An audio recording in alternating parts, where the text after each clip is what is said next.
నేనేమనుకోను, నేను గుంపు మేస్త్రిని, ఈ గుంపు అంతా నాది, గుంపుకు నేను మేస్త్రిని, ఈ గుంపు అంతా నాది. ప్రతిపక్షాలు తనపై అవహేళన చేస్తున్నా తాను పట్టించుకోవటం లేదని, దానిని ఎప్పటికప్పుడు స్వీకరించి ముందుకు సాగుతున్నామని సీఎం స్పష్టం చేశారు. తన గుంపులో ఉన్న మంత్రులు, ఎమ్మెల్యేలు, నేతలు, కార్యకర్తలు అందరూ కష్టపడి పనిచేస్తున్నారని ప్రశంసించారు. ప్రజలంతా తన గుంపులో భాగమే అని ఆయన తన వ్యాఖ్యల ద్వారా స్పష్టం చేశారు. కొందరు తాము దొరలమని చెప్పుకుంటారు. నాకు అలాంటి భావన లేదు. నాకు సార్ అని పిలవడం కంటే రేవంత్ అన్న అని పిలిస్తే ఇష్టమని రేవంత్ రెడ్డి వ్యాఖ్యానించారు. ప్రజల్లో ఇష్టం, ప్రేమ ఉంటేనే సీఎంను కూడా అన్న అని పిలుస్తారని ఆయన అన్నారు. మూసీ నది ప్రక్షాళన పనులు చేపడుతుంటే తన కాళ్ళల్లో కట్టెలు పెడుతున్నారని ప్రతిపక్షాలపై మండిపడ్డారు. హైదరాబాద్ మెట్రోను విస్తరించాలని ప్రయత్నాలు చేస్తుంటే అడ్డుకుంటున్నారని ఆరోపించారు. ఈ పనులు పేద ప్రజలకు ఎంతగానో ఉపయోగపడతాయని, ఫామ్ హౌస్లో ఉంటున్న వారికి ఇవి అవసరం లేకపోవచ్చని, కానీ సామాన్యుల జీవనం మెరుగుపరచడానికి ఇవి చాలా ముఖ్యమని రేవంత్ రెడ్డి వివరించారు. గతంలో బీఆర్ఎస్ పాలనలో తెలంగాణ విధ్వంసమైందని, ఆ పార్టీకి గోరీ కట్టే మేస్త్రిగా తాను పనిచేస్తున్నానని ఇంతకు ముందు కూడా ఆయన వ్యాఖ్యానించిన సంగతి తెలిసిందే.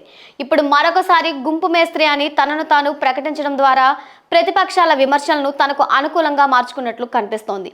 ఈ వ్యాఖ్యలు సోషల్ మీడియాలో వైరల్ అవుతున్నాయి. నేను గుంపు మేస్త్రినే, చాలా మంది అవహేళన చేస్తారు. నేనేమనుకోను, నేను గుంపు మేస్త్రిని, ఈ గుంపు అంతా నాది, గుంపుకు నేను మేస్త్రిని, ఈ గుంపు అంతా నాది, ఈ గుంపు నాది. ఈ గుంపే కదా నా బలము, ఈ గుంపే కదా నా ప్రతిష్ట, ఈ గుంపే కదా నా సంక్షేమాన్ని, నా అభివృద్ధిని ప్రజలకు తీసుకెళ్లేది.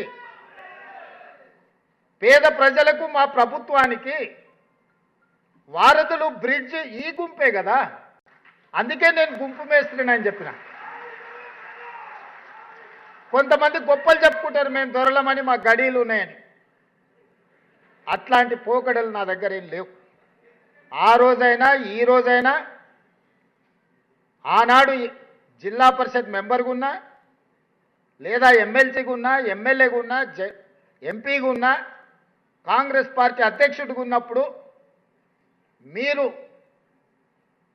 ప్రేమతో రేవంత్ అన్న అని ఏ విధంగా పిలిచిందో, ఈరోజు ముఖ్యమంత్రిగా కూడా మీరు రేవంత్ అన్నగా పిలిస్తేనే నాకు ఇష్టం. ఇది శాశ్వతం.